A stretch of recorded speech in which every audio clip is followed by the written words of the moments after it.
تيار المستقبل، تيار وطني مدني ديمقراطي. ازدواجية السلاح الشرعي وغير الشرعي.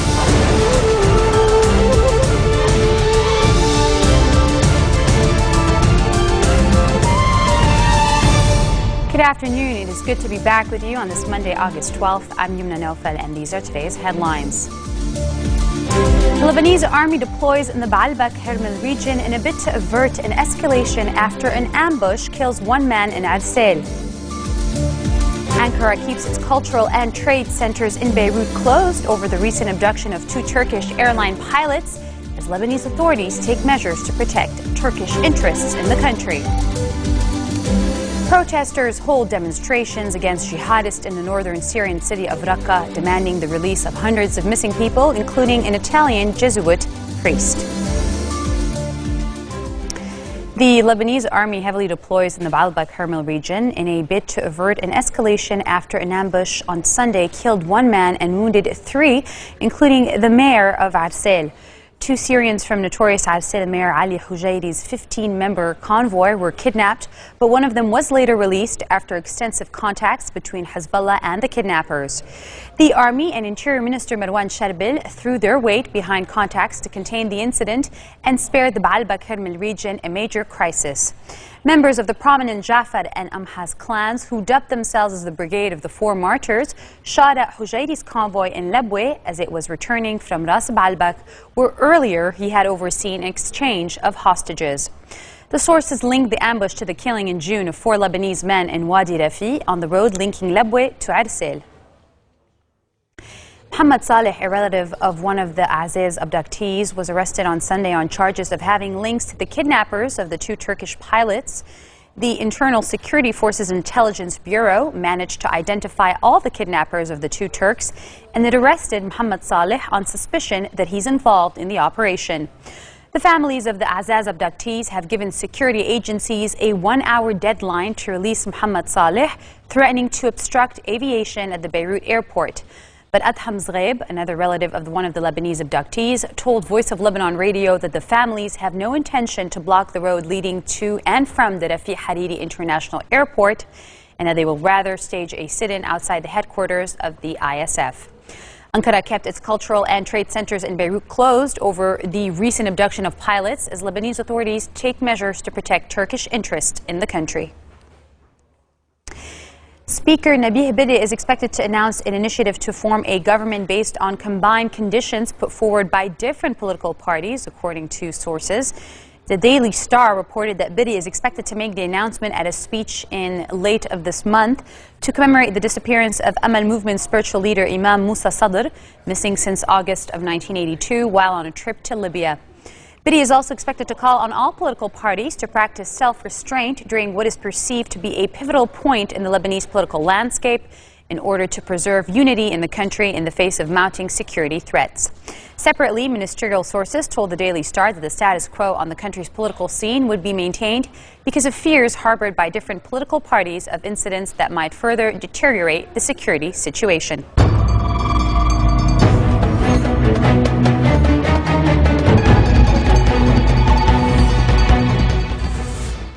Protesters are holding daily demonstrations against jihadists in the northern Syrian city of Raqqa, demanding the release of hundreds of missing people, including an Italian Jesuit priest. News of the protest comes 2 weeks after Father Paolo Dall'Oglio went missing when he went to meet commanders of the jihadist Islamic State of Iraq and in the late Levant in July to ask for the release of activists kidnapped by the group. Demonstrations have been held daily for 2 weeks, demanding the release of hundreds of civilians kidnapped by ISIS, including Dall'Oglio, according to the Syrian Observatory for Human Rights. The Britain-based activists described Dall'Oglio as a messenger of peace and a friend of the Syrian opposition to President Bashar al-Assad's regime.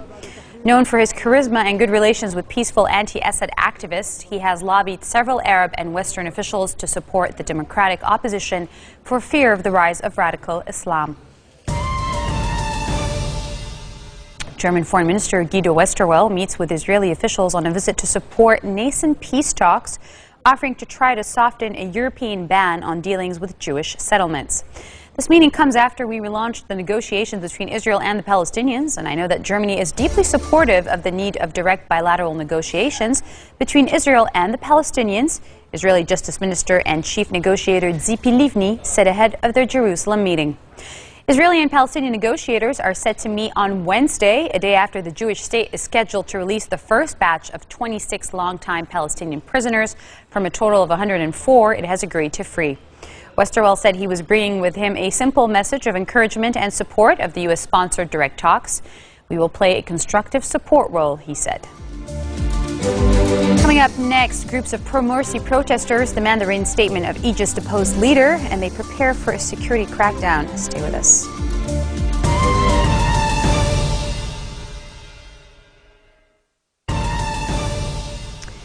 Egyptian security forces hold off from launching operations to disperse Islamist supporters of deposed President Mohamed Morsi that officials had said would start at dawn.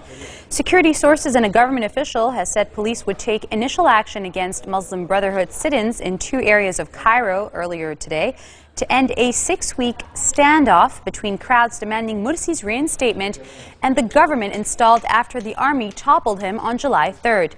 It was not clear whether police would start a risky and potentially bloody confrontation with thousands of supporters of Egypt's first democratically elected president later in the day. Western and Arab envoys and some senior Egyptian government officials have been pressing the army to avoid using force in any attempt to lance a crisis that has festered for weeks in the deeply divided Arab country of 84 million people. An al-Qaeda affiliate says it carried out Saturday's bombings in Iraq, which killed dozens of people in response to a government campaign to arrest suspected militants. The statement from Islamic State in Iraq and the Levant, posted on ISIL jihadist forums, claimed responsibility for the attacks across Baghdad and in provinces and in southern Iraq, targeting people celebrating the end of the Muslim fasting month of Ramadan. It has been one of the deadliest Ramadan holidays in years in Iraq, where Islamist militants are waging an insurgency against Iraq's government. In response to mass jailbreaks last month claimed by al-Qaeda, Iraqi security forces have carried out an Avenge the Martyrs campaign to arrest suspected militants. And then from Iraq to Iran, the parliament begins debating the 18-member cabinet proposed by President Hassan Rouhani ahead of a vote of confidence later in the week. Addressing lawmakers at the start of the session, Rouhani said his priority in office is to tackle the country's economic crisis, as well as its disputed nuclear program, in a bid to lift the several rounds of Western sanctions that have hit the country's economy hard. Rouhani unveiled his all-male cabinet of technocrats on August 4th, but his nominations must be confirmed by the conservative-dominated parliament in a process that has several stages. The new president must first present his program and defend his choice of ministers to parliament, after which 5 MPs will defend the government and 5 others will challenge it. After this, supporters and opponents of each minister will speak before the vote of confidence this Wednesday, which will be for every minister individually rather than the cabinet as a whole. News around the world in brief. Malians await the outcome of a presidential election runoff they hope will usher in a new era of peace in the West African nation, with internal monitors reporting satisfaction with voting conditions. An electorate of nearly 7 million had been asked to choose between former Premier Ibrahim Boubacar Keïta and ex-finance minister Soumaïla Cissé to lead Mali's recovery following last year's coup. The 2 candidates have declared themselves confident of victory in the runoff, called after none of the 27 candidates in the first round on July 28th achieved an outright majority. The number of people affected by this month's flooding in Sudan has climbed to around 150,000 and is expected to rise further, according to the UN. More than half of the victims, 84,000, are in the area around the capital, Khartoum.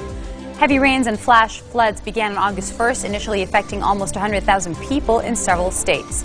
At least 26,000 houses have been damaged or destroyed, according to initial estimates cited by OCHA. The UN and other agencies have provided aid, including tents, plastic sheeting, and drinking water. And from one natural disaster to another, unusually high temperatures in Japan see the mercury hit a sweltering 41 degrees Celsius, the highest temperatures on record, according to Japan's meteorological agency. At 1342, local readings reached a peak of 41 degrees Celsius in Shimanto on Japan's western Shikoku Island, the highest level nationwide since records began in 1872.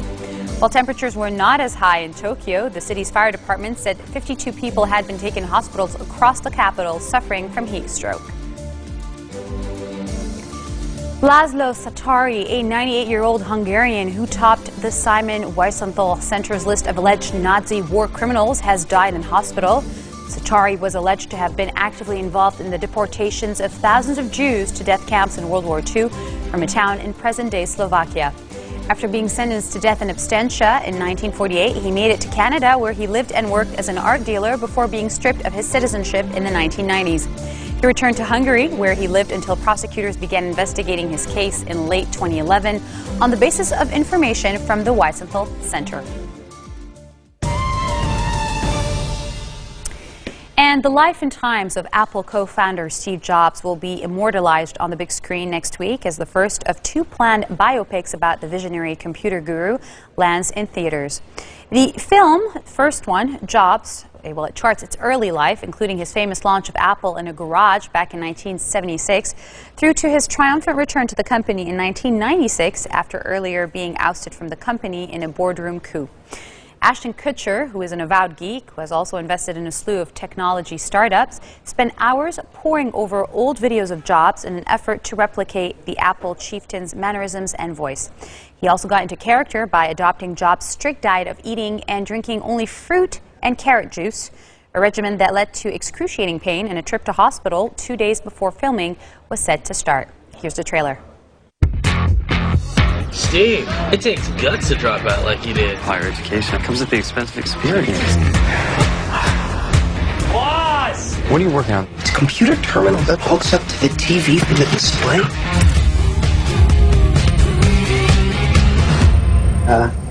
Steve? Wow. These are state of the art. Nobody's making anything like this. Welcome to Apple Computer. Is this everything? Startup. I think we should start with around 90 grand. Could you repeat that? If you'll have me aboard. Trust me, I'm a INDEPENDENT. Apple Incorporated went public this morning. Chasing dreams since I was 14. Can't stop me. We gotta make the small things unforgettable. Typeface isn't a pressing issue. Get out. He's trying to start a war with IBM. Steve's been doing the impossible ever since he was in a garage. I'm trying to build an Apple, and they're taking it away from me? If you keep heading down this path, I will not protect you. It's a blatant ripoff. I'm gonna sue you for every cent! You are your own worst enemy. The board is unanimous. Steve will no longer be involved in this company. 10 years after Steve Jobs' departure, the future of Apple Computer is in jeopardy. In life, you only get to do so many things. We're gonna make Apple cool again. Here's to the crazy ones. The misfits. The rebels. Because the people who are crazy enough to think they can change the world are the ones who do. If we're gonna do this thing, we need to come up with a name. Apple. That is so much better than phaser beam computers. This marks the end of our bulletin for today. Now for a reminder of our top stories. The Lebanese army deploys in the Baalbek Carmel region in a bid to avert an escalation after an ambush kills one man in Al-Said. Ankara keeps its cultural and trade centers in Beirut closed over the recent abduction of two Turkish airline pilots as Lebanese authorities take measures to protect Turkish interests in the country. And protesters hold demonstrations against jihadists in the northern Syrian city of Raqqa, demanding the release of hundreds of missing people, including an Italian Jesuit priest. Those are your headlines for this Monday live on Future Television in Beirut. I'm Yuma Nofa, and I'll see you again tomorrow for all the latest.